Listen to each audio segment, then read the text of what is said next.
My prayer is that this morning, the reason why we are here, we will not miss it in Jesus' name. Amen.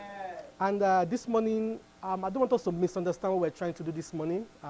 People sometimes, when you talk about business, people think money right away. That's, you are trying to, it's about making money or whatever it is, But really, at the core of what we're trying to do this morning is about understanding your purpose and working in that purpose.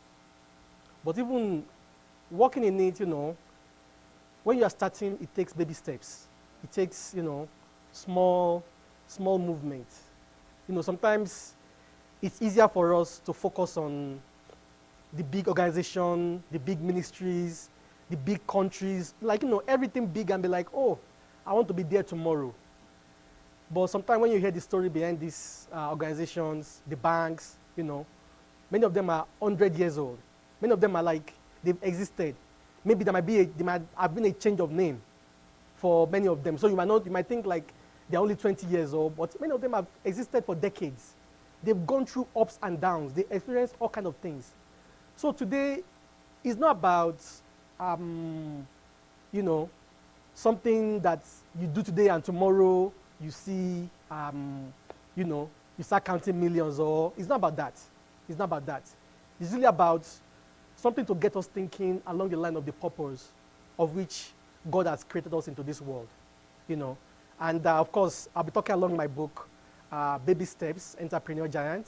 I thank God really for giving me the inspiration for that book. I'm not a writer. Well, right now I would say I'm a writer. Before I wrote this book, I wasn't really considered a writer. And God gave me the idea, and it took me some effort and some fighting and resistance and, complaining to God that I don't think I can do this. But eventually the book manifested. And those are the kind of things I want to challenge us this morning about, that you might not see something as your strength. You might not understand what you have. You might not know what you can do. In fact, I know 100% that all of us here, we don't know the extent of what we can do. All of us here, we keep understanding and discovering ourselves every day.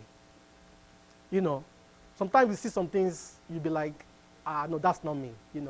I wasn't born like that, or I wasn't created like that. No, that's not me.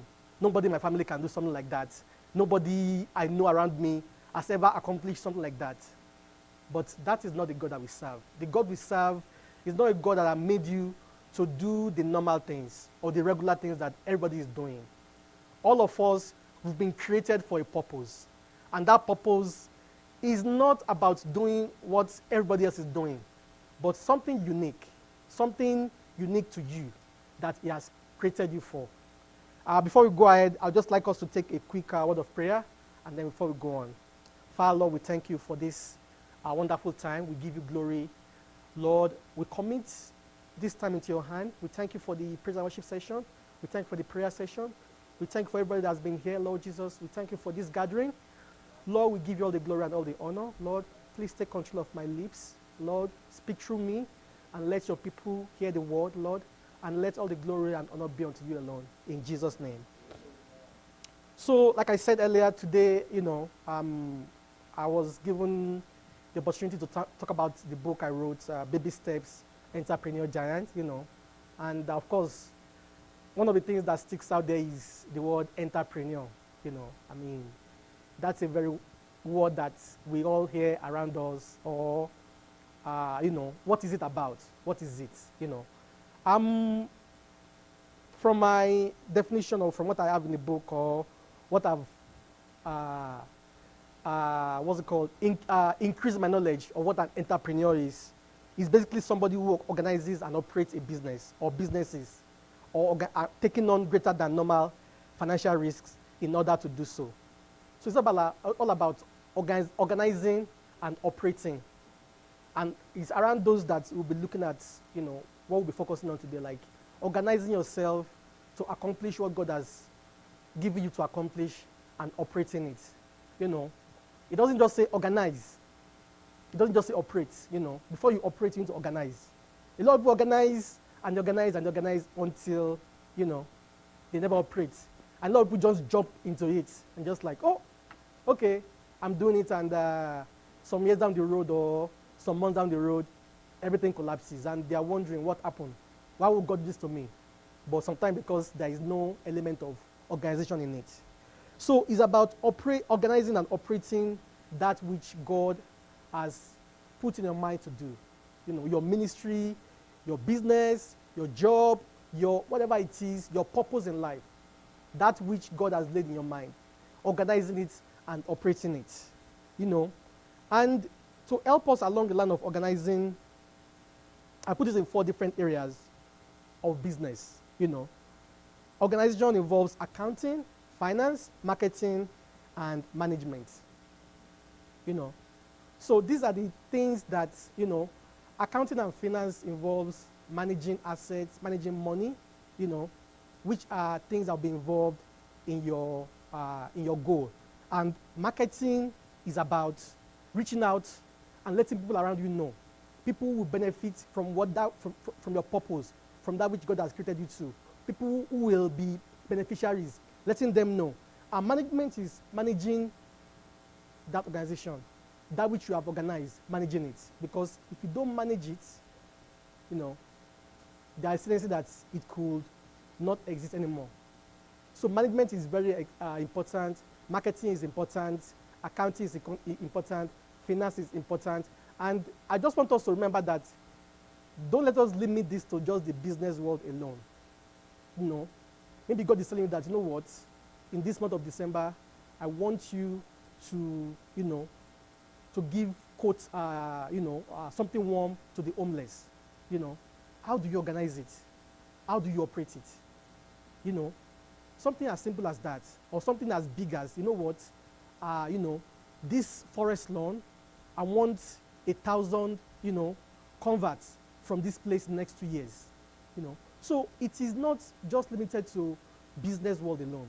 It's not just about having a business loan. It's about working in that purpose for which God has created us to be. And of course, if you look in the world we live in today, I mean, probably all looking in the news, what's coming these days is not really encouraging. There was a loss of 7,000 jobs in Canada, is it October or November? There are things happening all over the world. Oil and gas, is not moving as people expected it to be. I mean, with the new government, people thought by now everything will be booming by now. It's not happening, And these are things that should give us cause to reorganize ourselves or estimate ourselves, like, understand what really do I need to do, what really is God calling me to. And even if you are being established, if you are, what you are doing, everything is moving, there's a cause to, reanalyze what you are doing. Is it in line with what God wants to do, or is it something else? Can you take the vision that God gave you 10 years ago, and can you look at it and say, like, you know what? Yes, this vision, even though I've surpassed that vision, but I'm still growing in line of that vision. Or is it that every month, you are after the next money-making thing? We need to understand that and have that at the back of our mind, because with all these things happening now, all kind of things will be coming out there. People will be telling us, like, oh, you know what? If you do this, in 2 weeks' time, you will make $1 million. If you do this, in the next 6 months, and somebody did it, and they make, I see all those things all over the Facebook now, all kind of things. This one like talk about how they come to Canada, or this one talk about, how they lost their job, and they involved in this, and it works for them, things like that. So you too, come and do it too. And those are things that a lot of time we fall for. We get, carried away by all the glamour and all the, some of them are false, even the true ones. It still takes working, but the sad thing is, like, if you dare go and do something that God has not called you to, you will be frustrated. You will get angry. You will get, you will feel like you will not get any fulfillment in it. But if you are working in what God has called you to, I mean, even when things are going bad or things are not looking good, there is an encouragement. There is something inside of you that says, like, you know what? This is what I've been called to do. This is where I'm going. I know where I'm going. I know what He has called me to. So that is what it's really all about. It's not about the next money-making thing or the next, happening thing. People that fall for a lot of these things. And one of the things I want to caution about that we should be careful about all these things. Let's open our Bible to the book of Matthew, chapter 4, verses 18 to 21. Matthew 4, 18 to 21.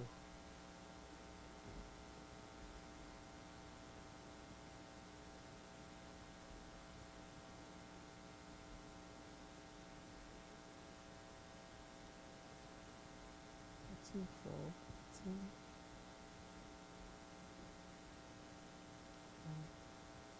Okay, I'll just read from here. It says, and walking by the Sea of Galilee, he saw two brethren, and this is Jesus after when he was preaching. He was walking by the Sea of Galilee. He saw two brethren, Simon, who is called Peter, and Andrew, his brother, casting a net into the sea, for they were fishers. And he said unto them, come ye after me, and I will make you fishers of men. And they straightway left the nets and followed him. And going from thence, he saw two other brethren, James the son of Zebedee, and John his brother, in the boat with Zebedee their father, mending their nets, and he called them. What was Jesus doing here? He was just about to begin his ministry. Jesus, who can do all in all, who can do everything. But he was here, he was gathering his team together. He was gathering his team, you follow me. And I believe there are many people there that time. So he's not just going to whoever or whenever or what it is. There are specific people that, through the leading of the Holy Spirit, that has been laid in his heart that these are the ones that are going to work with you. So there was a level of organization here. Jesus didn't just step out and start, going all over the place and just doing what he felt like doing. There was a level of organization. There was, okay, now let's gather the team together. Let's come together. Let's start, working on this mandate together. I know, if you leave it to what, Jesus can do it by himself. It's not like a matter of he cannot do it. But he knows that he's not going to be here forever. He's not going to be on this earth forever. He needs people that will carry on that mandate. He needs people that will, so you need to understand, when you are starting what you need to start, on your purpose, on your business, on your job, on that ministry, whatever it is, you're being called to do. You need to understand the things or the people that you need. Very, very key, If you are starting I'm in the waste industry now, and in the industry I'm in, I know that there is lots of equipment involved. And there is lots of, manpower as well is needed. So me starting out, I was already picturing the things I will need in mind. Right away, I couldn't get some of those equipment. I couldn't get some of those things.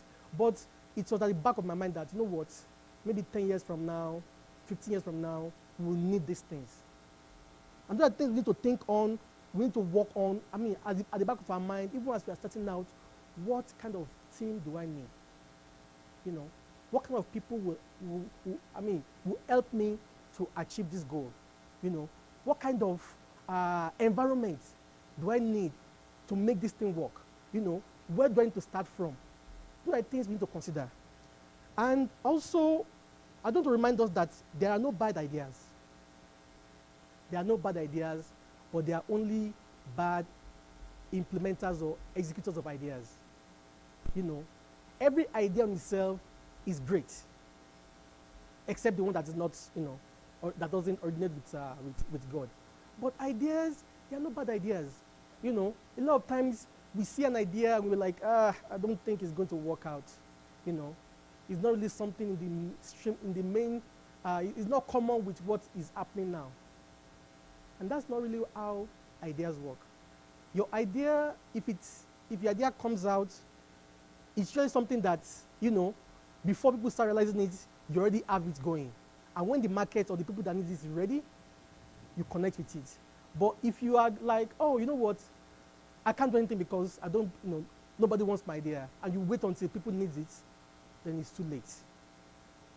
But you can set yourself up, you can prepare yourself like, this is what I'm going to do, this is what I'm going to put in place, and once the market is ready for me, I can go at it. Let me give you an idea, an example. There was a time that the city of Calgary, implemented I think, organic waste mandatory. They made it mandatory, And that's something that maybe a year or two before that, somebody told me that, are you into this organic waste? I said, not really. Number one is disgusting, it stinks, and I don't think I want to be involved, and it's very hard to handle, But later on, somebody else came and said, like, do you want to, we have something along organics for you? And I'm like, do I want to do this thing? Is this something I really want to do? Anyway, I got into it, and it was very, very hard, And upon all that, by the time I'm done, lifting it or whatever it is, very heavy, you are smelling, you are like, it's just, I'm like, why am I doing this thing? This thing is definitely not for me, It's not something I really want to do. But fast forward 2 years into it, a bylaw came out from the city of Calgary. Now, this is going to be mandatory, for commercial, for residential, whatever it is. And before I knew it, I connect with it, and thank God, things grew from there. But guess what? Some people also, when they hear about the bylaw, they started coming around that, oh, let's do this, let's start something. This is going to make it a bylaw. Let's do this. But by then it was too late. So that's not something you can just pick up and start doing in 2 months. You need time to understand it. You need time to, to make mistakes, to grow, to see how it works. By the time they got into it, it was too late. Some of them closed down eventually. Some of them are still operating. I don't know. But it is very important to be ahead of when God says do something, just go for it. And also, we all have a void to fill. You have been created for a purpose. There is a reason why you are created. And that reason, that's part of what makes our world to be what it is today, because a lot of people are not fulfilling the void that they've been created to fill. I look at, a lot of times now when I'm driving or when I'm going somewhere, I just look at Google, and I'm like, if there is no Google today, how hard will things be for me? That means I'll need a map, I'll need to pack, and, draw a map. Okay, that is Calgary. Sometimes I go to Toronto, sometimes I go to Edmonton, sometimes I go to deep outside Calgary. Recently I was just in China. The other day I was in Dubai, So if you go to all those places now, that means I need to have a stack of maps with me. That's not, but, somebody follows something when it was not even believed that it could work. I remember, I'm not sure if you remember those days when you see those Google vehicles taking, the cameras going around, and so like, you're going to drive around North America to get this thing done. It looks silly that time, it looks stupid, but now it has become something that everybody, and it's just Google alone. Different apps now, any app that require, direction, that, they all attach to it. And I'm like, thank God for Google. Can somebody say that about your idea in 10 years from now? That, thank God for this ministry. Thank God for this business. If you haven't done what you did, I don't know where I will be. I don't know where things will be with me. And that is exactly what God has created us to be. Of course, giving the glory back unto Him. That's how we bring the glory back to God. When somebody can say like, you know what, this thing you are doing, I really want to thank God for, you doing what you are doing. Guess what? God is taking the glory. So, building a business or building, working your purpose or building, that ministry is the same, or it can be compared to building a house. And what are the things that Jesus said about building a house, in the Bible? Let's open our Bible to the book of Luke 14:28. Luke 14:28. About building a house, because that's where we are going to, as we are building up our message for today, is going to center around that, like building something, Luke 14:28 says, it says, for which of you, desiring to build a tower, does not first sit down and count the costs, whether he have wherewithal to complete it? So which of you intending to build a tower, seated not down first and count the costs. You know, have you counted the cost of what you are trying to do? Are you counting what it entails? Are you doing your research? Are you doing the work you need to do around what you are trying to do? And that is where part of where organization comes in. When you are organizing what you are doing, there are some things you say, okay, yeah, you know, maybe you are going to go on this path, but you know what, maybe we should go along it, because along that way, there are some things that might slow us down or stop us completely. Let's, you know, have you counted the costs of what you are doing? Have you counted the costs? That's what Jesus is asking us, that, you know, we need to count the costs when we are building, you know, trying to build our purpose, trying to build what God has called us to do. Let's also open to the book of Matthew 7, 24 to 26.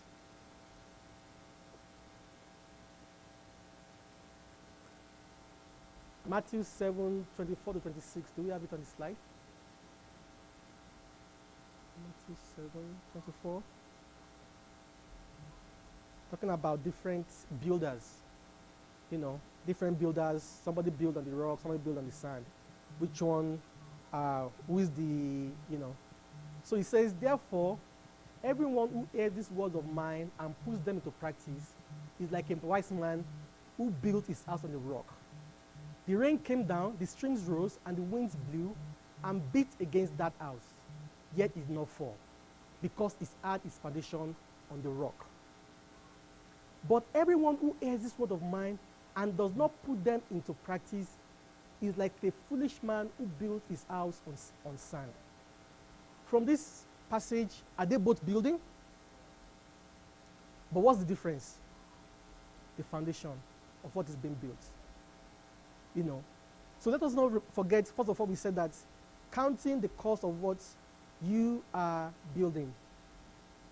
First of all, counting the cost, and now the foundation of it. You know, let's put that at the back of our mind. You know, who knows whether I can imagine probably building on sand, probably is cheaper. And the person was like, you know what? If you just build on the sand here, hey, it's cheap. You save money. Isn't that what we all want?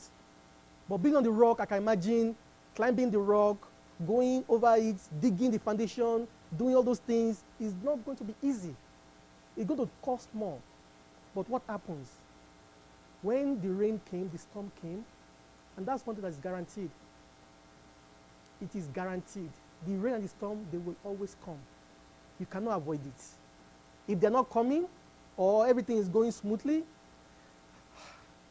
I'm afraid for you, because something is wrong somewhere. You know, every great who has achieved something, they all went through the rain and the storm. And that's something, it's part of the deal that we have. But when they come, there are things we can do. There are ways we can get, you know, I mean, it doesn't come to destroy us. It's not there to, you know, to come, and that's not the goal of it. It's to strengthen us. You know, is to enable us, you know, take us to that next level, you know. There's a song that says, like, you know, when the storm, what's it called? When the storm of life comes, you know, the Lord will raise the standard, you know. So when the storm comes, the standard gets higher, higher. So here you are, you're thinking like, is it me alone? Why me? Again, you know, the last 2 months, but the standard is being raised. Before you know it, you look back after 2 years and be like, wow, I've grown. I can't believe that is me. So it's very important, you know, when we are considering building, you know, counting the costs and considering the foundation. But let me just throw it to what is involved in building a house. Where do we start? Foundation? Okay. But before foundation, what is before? The drawing? Before that, what is before that? Thank you. Thank you, sir. So yeah, you know, we need to understand that there's a plan, you know. There's a decision that's been made that, you know what, this is what we're doing. This is what we're, you know, because sometimes it amazes me some of the mistakes I've made in the past, how some things just came, and they're like, oh, if you don't take it in 5 minutes, it is gone. And you're like, you know what, I'm saving $100. Okay, you take it. And then you take it, and like 5 years after, the consequences, you are still dealing with it, because we didn't think through it, we didn't plan, we didn't prepare for it. Some of them are not even bad. Some of them are not even, it's not like they're bad or whatever it is, but because it's not something you've planned for, it's not something you have, you have allowed the Holy Spirit to guide you through, or you have allowed God to tell you how to go about it. Just because everybody is doing it, you jump into it. And then when you jump into it, they're like, oh, sorry, there is no refunds. There is no going back. No, you can't. If you want to go back, there are penalties. And when you look at the penalties, you're like, really? So we need to be very, very careful. We need to kind of have a plan in place, There's no point rushing into something and rushing out.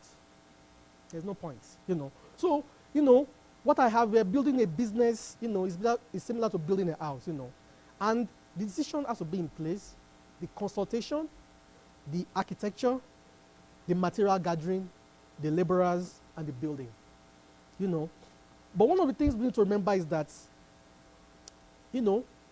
there are two aspects here when you are building that I want us to focus on.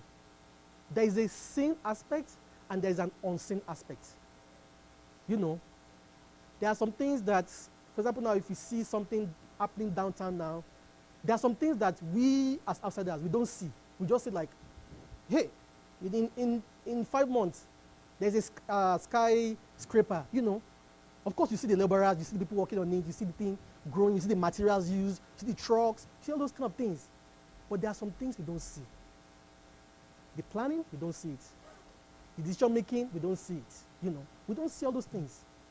So we need to really understand the seen and the unseen aspects of everything we are involved in. And what what the Bible says about the things that we see, the things that we don't see, they are eternal. But the things that we see, they are temporary. So the things that we don't see forms the foundation of what we're trying to do. The things that maybe, you can't, things like planning. You can't say like, of course you can put your planning down and make it visible, but it's not something that everybody sees. Things like when you are praying, people don't see that. When you are consulting with, stakeholders or finance funders or things like that, people don't see those things. All people see are, they start seeing a foundation, and even after a while, foundation, you don't see it anymore. It disappears. People will be wondering, people will not know that on that skyscraper there is like a 5-story of foundation all the way down. They don't see that. So a lot of times we make a mistake. We focus on the things that are seen. We make that our focus. It has to look pretty, which there's nothing wrong with that. It has to be top notch. 28. Those are. But for those things to be in place, there is something unseen that has to be in place for those things to be in place. Because even our seen world was created out of something unseen. So we need to be, understand what things we need to major on, what things we need to focus on, what things we need to, understand when we are starting what we're starting. People spend so much time like, oh, the decor, this and that, and oh wow, it has to be, and a pin is missing. They will spend that 5 days because that pin. Oh no, that one, But the planning is just like, oh, whatever, That's not what it's about now. I must show my friends and my neighbors that, I got it, and for all those things to happen, I must, and we major on the minor and minor on the major. So let's remember that unseen aspect of it is where we need to spend more time. In fact, for you as a business owner, as a ministry head, as the implementer of the purpose, you probably see yourself spending more time on the unseen things, because other things you can really consult out. You can easily, like the labor, you can dish them out, You need to spend more time as a business owner on the unseen things, because those are the things that is holding the foundation of what you are doing. And if you start moving yourself from the unseen to the seen and start focusing on the seen, you lose it. So you cannot afford, to divert from that which, you need to do. So your planning, it doesn't just stop because now you've built your business now, or because now your business is now 10 years old. It's something that is continuous throughout. And you continue building, you continue, doing all those things to make sure that that business or that organization you're building is standing. So what's it called? Let's take note of that. But quickly, some misunderstandings that a lot of us we've had about building a business, And sometimes, some of the things I'm talking about here, they are not things in the book, I believe the book is something we can read later. I'm just trying to talk about some things that I've learned after the book came out. Some things I've learned, and some things I'm kind of like, wow, this is what I thought it is, but thank God for new knowledge, So some of the misunderstandings that I know I've had, or I've seen people about having a business. People will say that you need a lot of money to start. You need a lot of money, Somebody told me one time, like, oh, you know what, don't start a business. You can't start in your 20s. Maybe when you're in your 50, you can save money for 20-something years, and when you have money saved up in your RSP or in your savings, then you can go and start a business. I'm like, 50? Like then, I thought I'll be retiring then, like, but thank God, So those are misunderstanding that money, you need a lot of money to start, I'm not saying that you don't need money at all, but it's not like you need, $1 million to start every time, Even as long as you need money, and that's part of the baby steps that will be good for you. Because what you can do is like, okay, let's say in my industry now, it takes $1 million to start an average business. Then you start with your $1,000. Build it small by small by small by small. And there's no equation or theory saying that, this is what you must start with or what you must, But what that even helps with is that when you start with small money, you make all your mistakes with small money. You make all your, all the, whatever it is, all your mistakes with small money.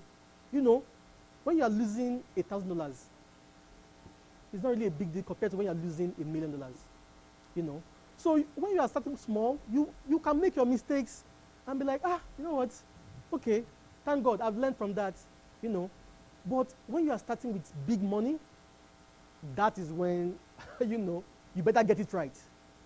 You better get it right, But those are the stress we don't need to put ourselves into. Start small, let it grow. As you grow, you see some things that, you know what, I made a mistake there. I shouldn't have done that next time. So now you know that next time, these are the things you watch out for. These are the things you don't need to, you need to pay attention to, So that's one of my myths, one of my misunderstanding that you need a lot of money to start. But really, start small, And thank God for the country that we live in. Our pastor was as I'm giving thanks today, talking about, a great country we are living. Let's just thank God for this great country, because it's true. There are supports available. Because you don't have it, or because you don't know it's there, doesn't mean that it's not there. It is there.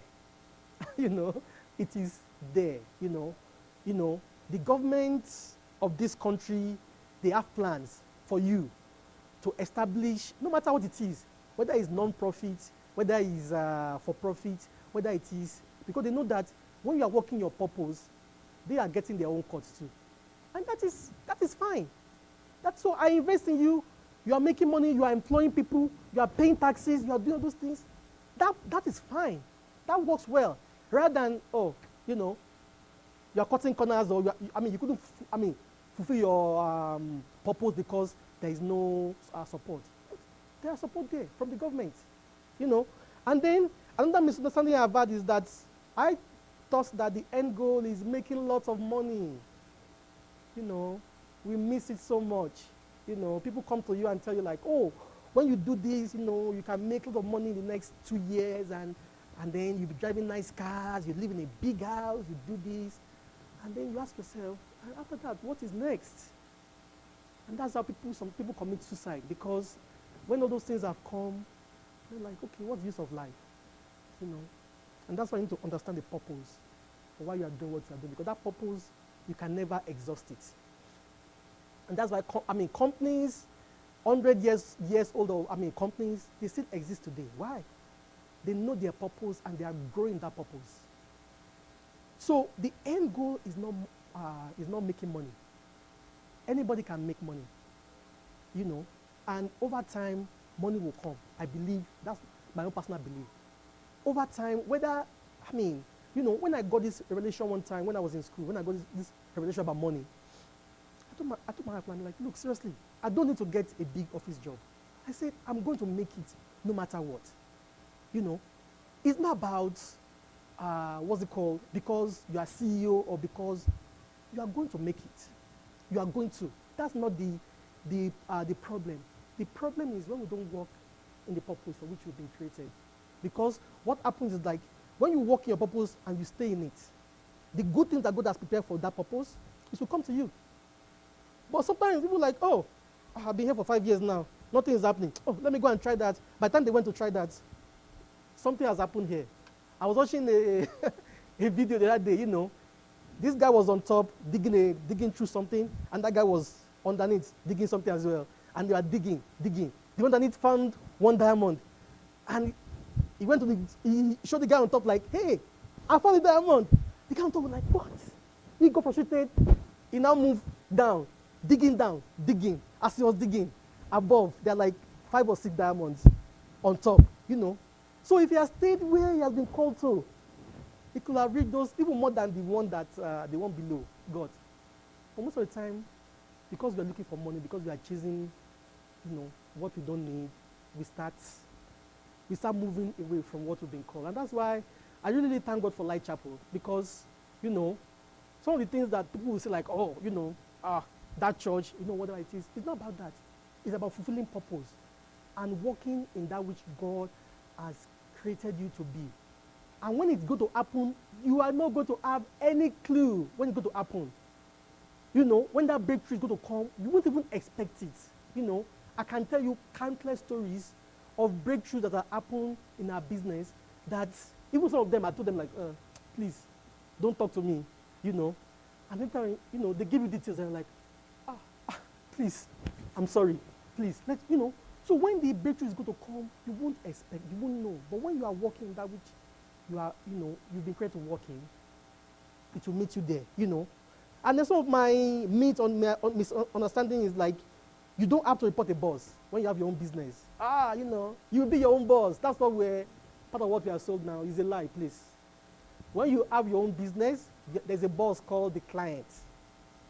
Yes.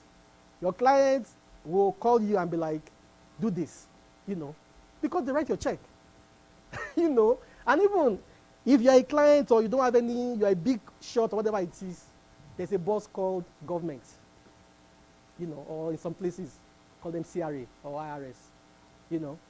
So you always, and even if you're on top of that, you're the head of government or whatever it is, you're the president of the most powerful country in the world, guess what? You're accountable to God.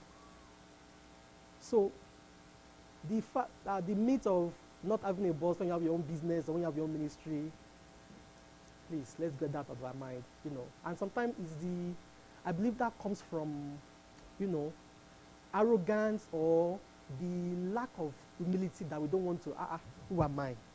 That person. No. Having a boss is not, there's nothing wrong with that, you know. We are all called to serve, you know. And we serve, whether old or young, we serve. It doesn't matter, you know. Because that is that's part of the essentials, and that's part of what I have in my book as well. Having a servant's heart.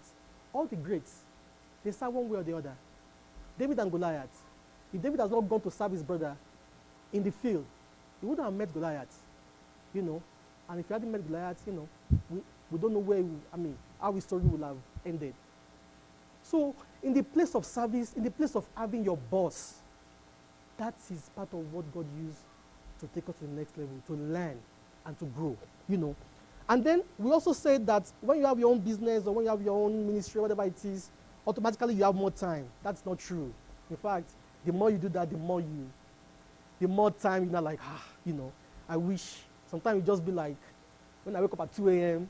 and I have to go and attend to some things that my employees can be okay in the morning. Sometimes I will get up and I'll be like, if I'm working for somebody now, I could sleep through the night and just wake up, you know.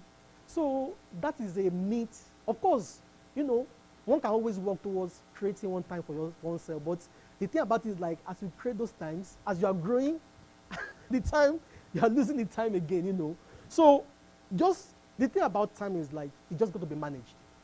Just like any other resource. It's not because you have a business now, you have more time, or because whether you are working 12-hour-a-day job, you can still create time to do what you need to do. Whether you are working, you know, you are your own boss, you show up at work whenever you want to, whatever it is. If you don't mind that time properly, you see that you are not having enough time. So the best thing about time is to manage it. Less stress, you know. People say that, oh, when I do this, I will have less stress, you know, I don't have to. No, that's not true, you know. These things are not based on what you do or what you don't do. Less stress is just based on you knowing that, you know what, I'm confident in what I'm doing. I'm not going to put myself under any stress. I'm not going to make myself go crazy because, you know, things are coming down on me. I'm not going to, you know. And of course, the other, the last myth I have here, the last misunderstanding that people have about having a business is that it has to make sense to everyone for it to work. Please. In fact, a lot of times it won't make sense to everyone. If it makes sense to everyone, a lot of people are already doing it. That's the fact. If it makes sense to everyone, then many people are doing it already. If it doesn't make sense, then that's what gives the opportunity to step in and make it to make sense. You are the one that will get it to become sensible, you know. So we shouldn't, we should get ourselves out of this thinking that, oh, I tried to work on it, but people say it won't work. So I didn't proceed with it. No, it will work. If you believe it will work, it will work. I saw something on Shark Tank or Dragon's Den one time. I laughed myself that day. But now, I'm like, really? These guys, they go to Banff and they bottle hair, like the air. They bottle it up and they're selling it in China. So when they came to Dragon's Den, everybody was laughing like, what is this? Like, are you serious? This is not going to work. I even myself like, who are these jokers? But guess what? These days, they're making millions in sales every year. Millions. You are like, what? Somebody will just buy air? Yeah, people are buying it. People are buying it. So don't let what people say, you know, or even experts. Experts will tell you sometimes. And I don't say that we shouldn't listen to experts. You know, I have experts that, you know, advise me, that consult me. But sometimes they say something and I'm like, sorry, I don't agree with that. You know, sometimes there's something they tell me I'm like, sorry, we have to disagree on that one. You know, and they are talking based on what they know. So you can't blame them. You can't, you know, I mean, even if they are Christians, they still won't know some things that you know. I always look at the story of Jacob and Joseph. Joseph has been having this great dream. You know, one time, the broom, they were falling down. Jacob was like, yeah, that's my son, you know, until he talked about the sun and the star and the 11 moons bowing down. Jacob was like, how dare you? You know, Jacob, who has fought with angel, who has heard from God, who has, you know. But when Joseph brought that dream, Jacob was like, no, you've crossed the line there. Who are you? You know. But did the dream come to pass or not? It came to pass. So even people in the fold, people who are Christians or people, they will even disagree with you, you know, about what you want to do sometimes. If it happens, you just need to know what you have. You just need to know that, you know what, this is what God has told me, and I'll fulfill it. I was surprised when I heard that before Noah's flood, it has never rained. Like rain doesn't fall. I'm like, oh, really? you know, I mean, so Noah asked to what has never happened before. Based on that, he built a big ship that would take so many animals, his wife. You can imagine the kind of, I mean, I can imagine if it's today, you know, the kind of laugh that we'll be having. I mean, that's why I love this movie. Is it Evan Almighty? That, you know, something around that.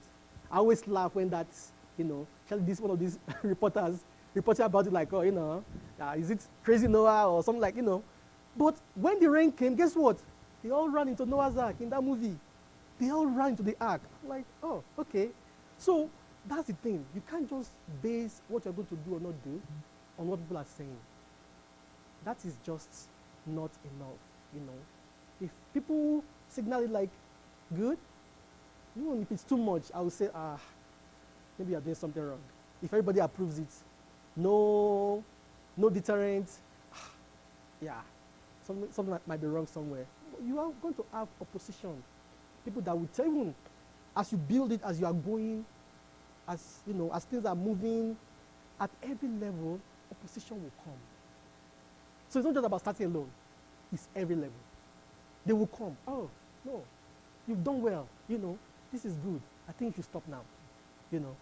Oh, you know, what you are doing, it has caused somebody headache somewhere. Maybe it's your fault, maybe you should stop, you know. All manner of things, you know, to make you to stop. Just know that you don't need people's approval. The only approval you need is God. Amen? So, it is good to endeavor to discover something about ourselves regularly.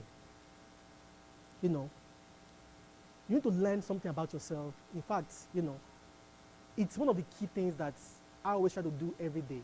You know, like something I couldn't do yesterday, or something like I've been looking for at, you know, maybe for some months or some years. Like, can I do this thing? I'm like, let me try it. Let me try it. You know, if it doesn't work, I'll go back. Like, oh, if it doesn't work this time, you know. But the key is like, stretch yourself, expand what you can do. Like, don't just stay within the limits of, I can't do that. No, that's not me. You know, I wasn't born like that. Everybody in my house is not doing it, so I can't do it too. No. Always stretch yourself. Always stretch yourself. Always stretch. You know. And the thing about stretching yourself is like, somebody said like, when you stretch yourself, or when you're under pressure, what comes out tells you about yourself, you know. When you squeeze an orange, you get an orange juice, you know. So, you need to really, you know, stretch yourself and see what is coming out. See what is coming out, you know. There was something I was doing one time, you know, when I was still active with the operations of my business, you know. Sometimes we'll go to some houses and, you know, we'll collect the recycling. In the process, you get the bottles and, you know, you get some other things. And the Lord laid in my heart, like, you know, you can actually tell who lives in an household if you just look through that bag and see what is there. And aside doing it, you know, you can see that, oh, this one, they have a heavy beer drinker in this house. You know, this one, they have some studious, like, you know, I mean, people that read, like, you can see a bunch of, you know, and I said, like, wow, isn't this amazing? What comes out? And Jesus said it like, you know, it's not what goes into a man that defines a man, it's what comes out. So you need to watch out what is coming out from you.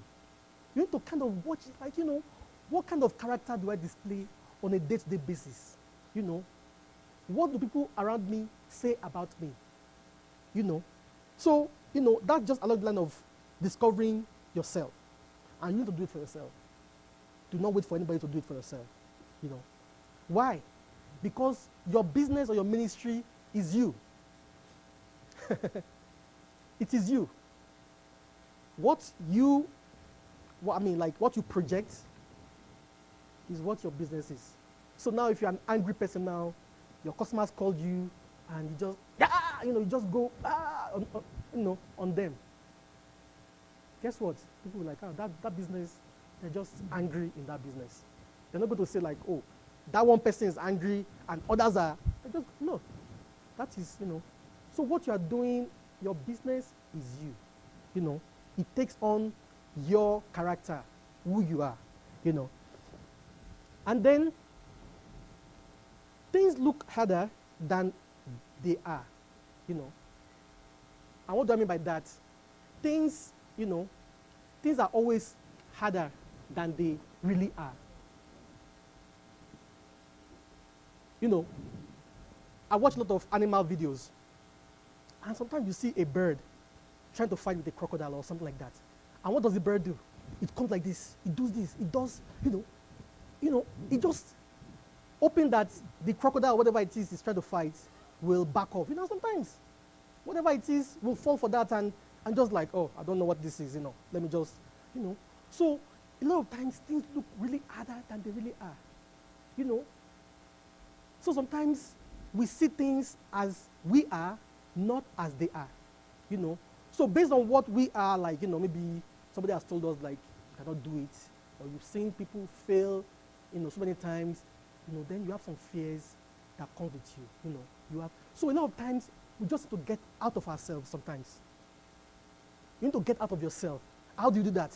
You say like, okay, I know that this is me, and this is the box I grew up in. This is my environment. But now, I'm stepping out of this environment. I'm stepping out of me, I'm not sure if you can, all comprehend that, but it is very important to get out of ourselves. If you don't, you will always remain or you always do the things that you know to do. You will not step out, to do something new because you're like, no, I can't do it. But when you learn to step out of yourself, you will always see yourself doing new things. Things you think you cannot do before, things, in the presence of this, I'm not here to sugarcoat anything for us. There'll be mistakes. There'll be failure. There'll be misses. There'll be things that, you'll be like, oh, wow, okay, you know what? I've learned my lesson. If you can know how to handle failure, a lot of things will really, really work out well for us, because failure is not the end of a thing. Like somebody said that failure is an event. It's an event, It's like, this happened now. Oh, I missed it. It happened. But it doesn't define me. It does not define me, So one of the things we talk about in the book is, gathering information.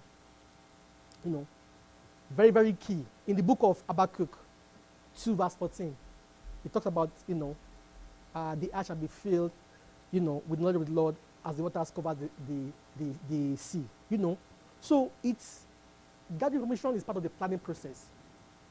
It's the research you do, it's the things you need to do. Everything, every problem that exists is embedded in a particular information. Every problem that exists, the solution is embedded in an information. So, gathering information is very important. But also, more important than this is revelation.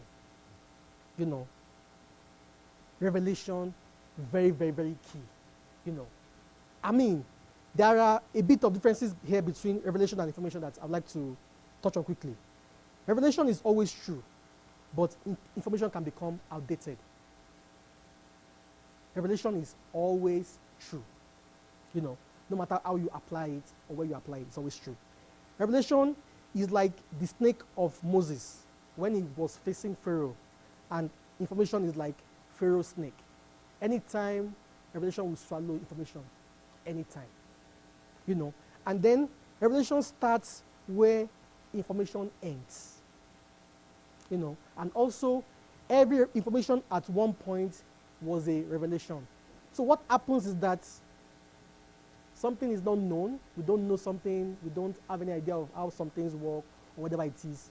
Somebody comes, either through research, start coming, then they get an idea about that problem, or that thing you don't know.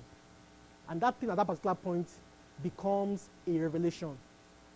But over time, it becomes a general information for everybody. So we need to be, to know how to get these things and how to differentiate, It's very, very important, Some things just need information. You're going out in the morning now, you want to know how cold is it, what kind of dress you should wear. Just information out there. But sometimes too, revelation can still come and tell like, you know what they said something else is going to happen today. So be prepared, So how do you get your revelation? That's the big question, And how do you get your information? And when they both come, how do you differentiate? Or how do you go with what is what? Because now, something comes now that is apparent to me now, like, this thing is white. And because it is white, maybe I need to wear a white cloth to go along with it. But revelation can come and tell me, like, you know what? Just wear black. Like, fine, it is white. I wear white, it blends with it, whatever it is. So I have that information, but revelation has come to me to tell me that do something else that kind of might not fit with that information I have, And then down the road, they might remove this and put something black there. Now, So we need to know how we're getting revelation and how we're getting information. Very, very, very, very, very important, There are times that I've been stuck. I'm like, God, what do I do? I'm here, I can get the information about something, but I know it will take me maybe 3 days or 4 days to get information. But I don't have 3 hours. I need something now. What do I do? But I thank God, God has come for me in many, many ways. I have a lot of testimonies, One of them, I was in Edmonton some years ago. That time we were parking our truck somewhere, we'll go and pick it up. 7 a.m. in the morning, snowing, crazy, really bad, As I was pulling out, we got stuck. My God, what is this? Half an hour I was there, I couldn't come out. The more you try, the more you are going in, I'm like, what do I do now? I was in Edmonton.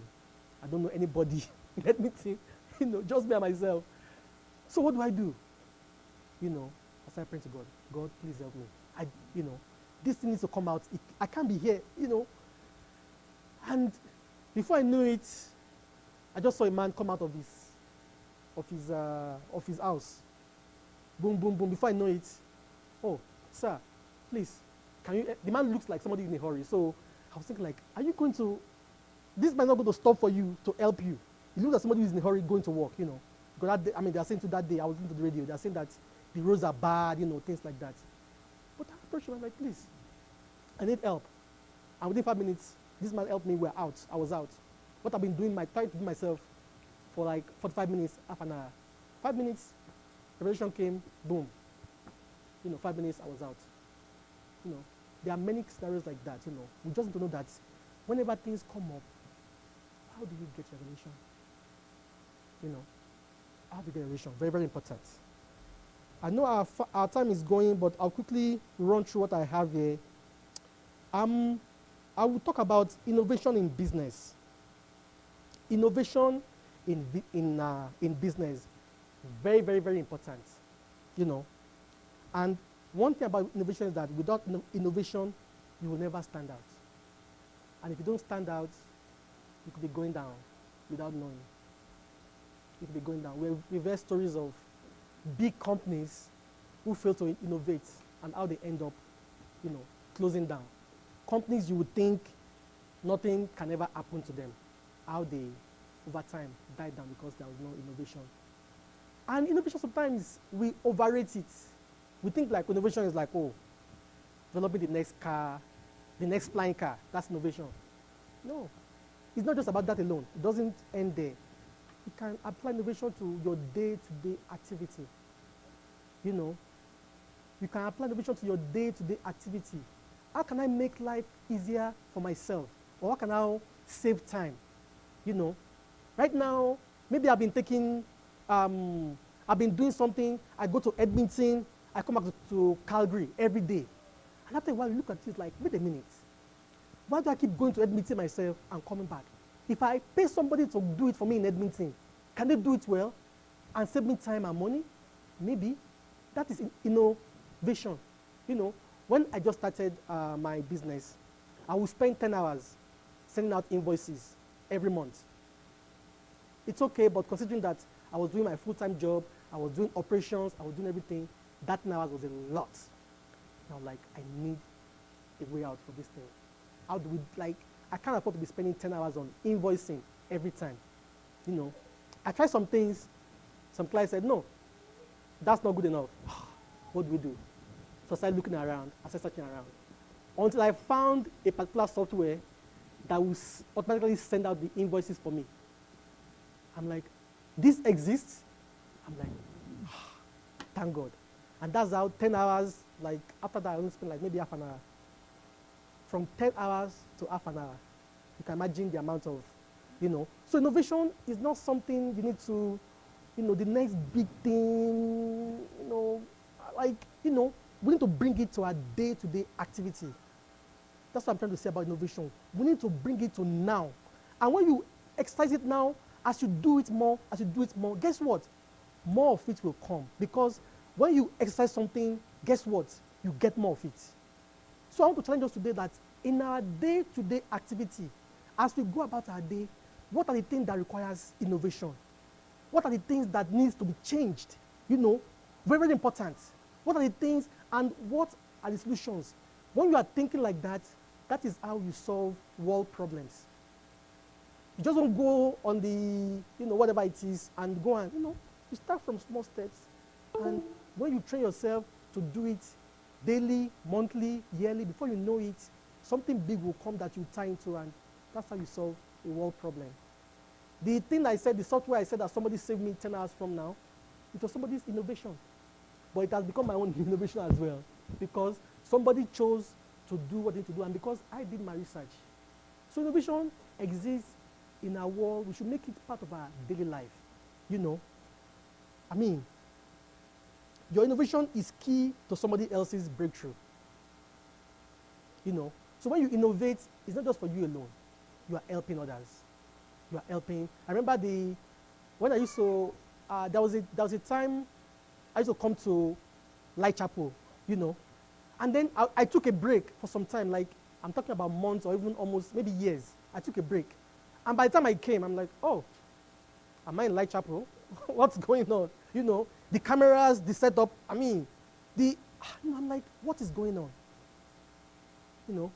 That is what it's all about. Like, you can't just leave things like, oh, we are small, it's just me, we are not capable, we don't have the money, we don't have anybody to help us, we don't have all this. No.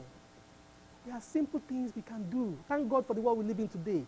There are simple things you can do to make yourself look big. Simple things you can do to make yourself look big. So don't let us get ourselves stuck in this, until I get to that, 10 years from now before I can do this thing or do that thing. No. There are things we can do now.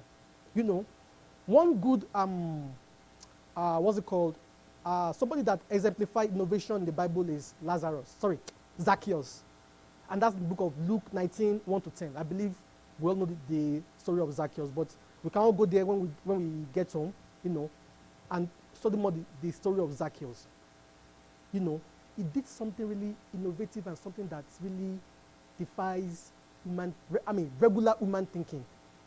What did he do? That I want to see Jesus. That's my solution.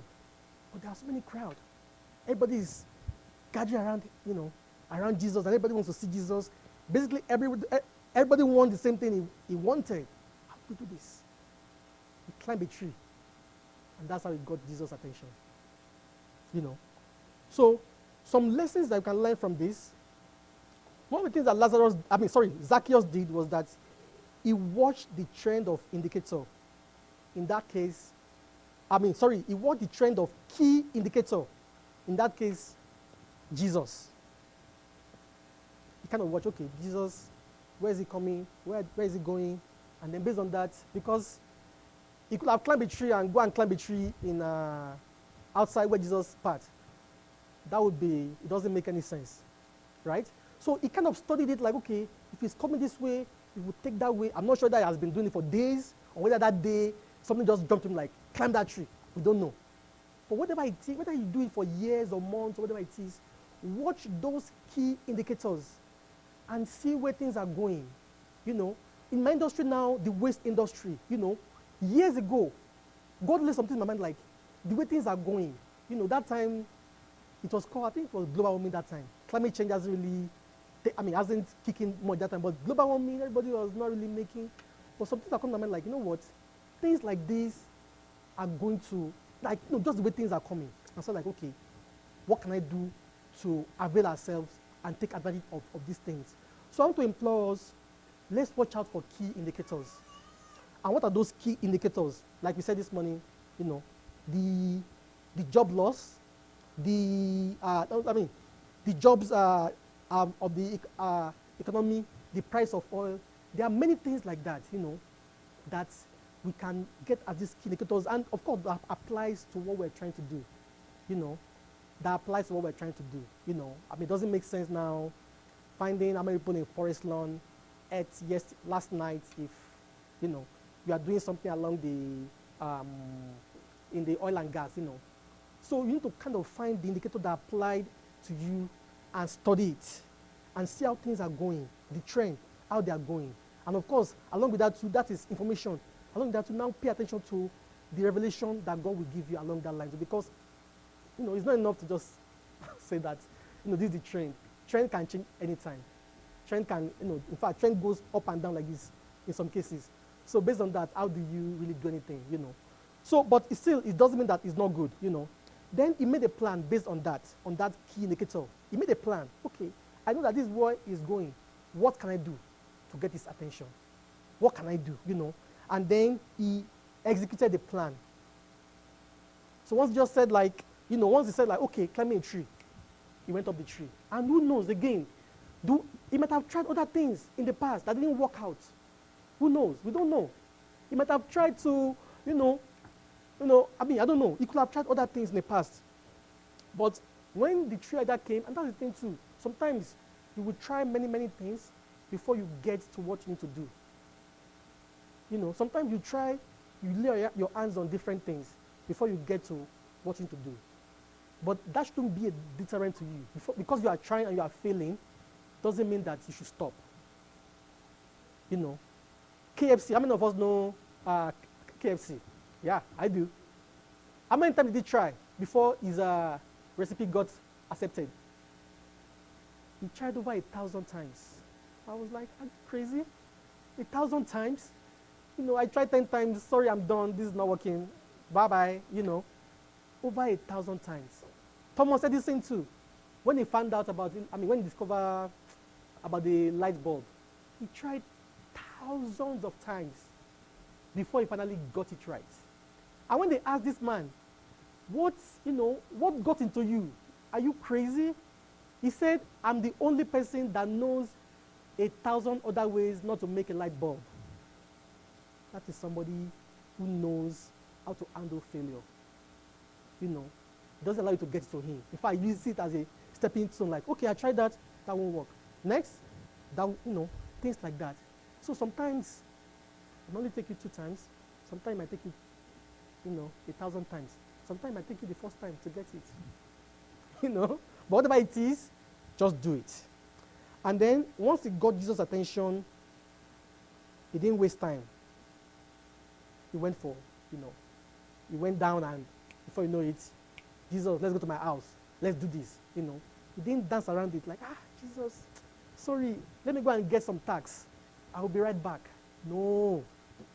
Once the time comes, please don't waste time. When what you are expecting, when that breakthrough comes, please don't waste time.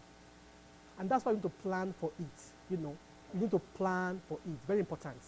Because when you plan for it, know that once this thing happens like this, I'm getting 5 vehicles. It's not when it comes like, how many vehicles do I get again? How many vehicles? And the client is calling you. When can you start? Oh, sorry, please. I'm thinking how many vehicles should I get? And they're like, oh, this person is not ready. Somebody else. So you need to plan for those things. What you're expecting, plan for it. That when it happens, the next second, my next step is this. That's why, if you follow these elections, especially the American election, what they say. The first, when I get to office, my first thing I would do is this. My first 100 days, what I would do is this. My first 2 years, like all those things, these are things we should be imbibing.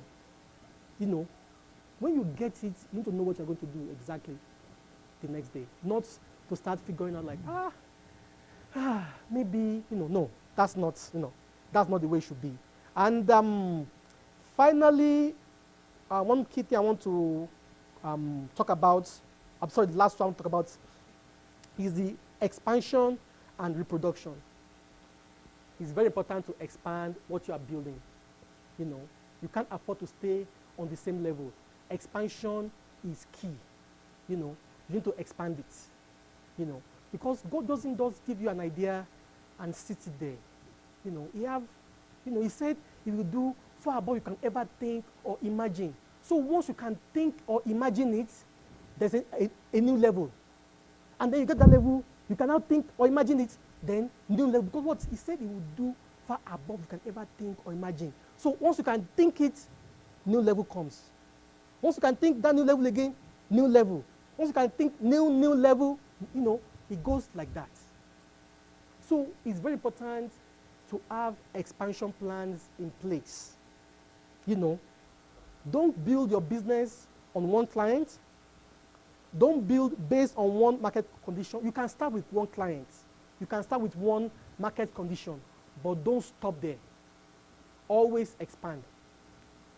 Expand your product, expand your resources. Everything you are doing needs to expand.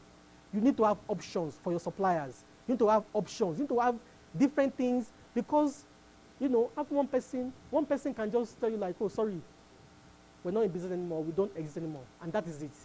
So always have plan for expansion. And finally, I want to encourage us to share this wealth. Whatever has been given to us, whatever comes out of it, you know, whatever it is, and wealth, I don't want to limit it to money alone, but the resources, the knowledge you gain, the experience you gain, share it. You know, the next generation, they need to build on what you have learned. It will be sad to so that I went through something, I went through, you know, all these headaches, all these things, and then God forbid that the next generation, they're now going through the same thing I went through. God forbid. They should be building on that. So share what you have, what you have learned, what you have seen. It's very, very important to share it, you know, and that's part of why God put you there, because you can only go so far. When you get to the point where you are, you know, terminated, next person continues. That's the way it works. And that's where the temple was built. David gathered the materials for the temple, but who built it? Solomon built it. David could have said like, I'm not the one going to build it anyway. God has said that I'm not the one, so what's my own? Forget the materials. No, because what that would have meant is that someone will have to start gathering the materials, and who knows, you know. But David, he did all the groundwork for Solomon, and Solomon from there built the temple, you know. And that's one thing we need to have at the back of our mind as we are building, that at the end of it all, you need to lay something down that the next, whoever is coming behind, you know, our children, our, you know, whoever it is, you know, people that we mentor, whoever it is, they are going to need to have something that they can run with. And once again, that is where organization and planning comes in. Because when you have an organization and you have planned, guess what? Everything is somewhere, like you have your directory, you have your depository, you have where everything is. So somebody can come tomorrow, even if you're not there, and they're just like, oh, okay, this is how you do A, this is how you do B. So you stop today, tomorrow somebody else can step in and get going right away, you know. So those are the things I want us to put at the back of our mind. And I know our time is fast spent, and I really want to thank God for this opportunity. I hope you've been blessed by this word. And just things I want to really encourage us to, when we go home, 2 key things I mentioned is the fact that innovation. Please, let's go back and think more into what are the things I can innovate on. My time, my, you know, the hard work I do, the things that are really, really uncomfortable, like the things that, what are those things? What are those challenges in your day-to-day? You need to figure out how you're going to innovate. You know, I heard somebody was looking for a job. He has sent out resumes. What did they do? He went to a junction, an intersection. He put something there, and he says, I'm looking for a job. And the news carried it, and guess what? He got a job. That is, it might look crazy. I mean, I don't think I can do that. But guess what? the goal got met. He met the goal. Like, that is really what it is about, you know. So there's something in your day-to-day activity that you say, like, this thing is really an inconvenience, you know. Start, you know, even if it's something you can do, you're okay doing, and you're like, wait a minute, I've been doing this way for the last 10 years. Can we do it differently? Can we improve on it? Can we, you know, there are things we need to think about, we need to think on. I really want to encourage us to take some time to think, because those are the ways that problems get solved.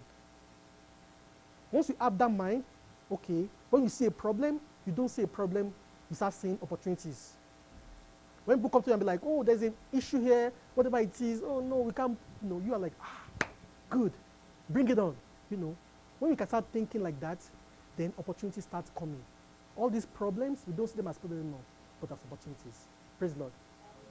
I hope we've been blessed by the word today. Can we just close our eyes as we pray? Father, Lord, thank you for your time. Thank you for the privilege to share today, Lord. Thank you for how you've opened our eyes and enlightened us about your word, Lord. Lord, we pray that, Lord, everything that has been sown here, Lord, we pray it will fall on a good soil in Jesus' name. Amen. We pray that, Lord, just like, Lord, every action we need to take to achieve destiny for you, Lord Jesus, Lord, help us to take it, Lord, in Jesus' name. Amen. And Lord, we pray that all the glory will be unto you alone. Amen. In Jesus' name we pray. Amen.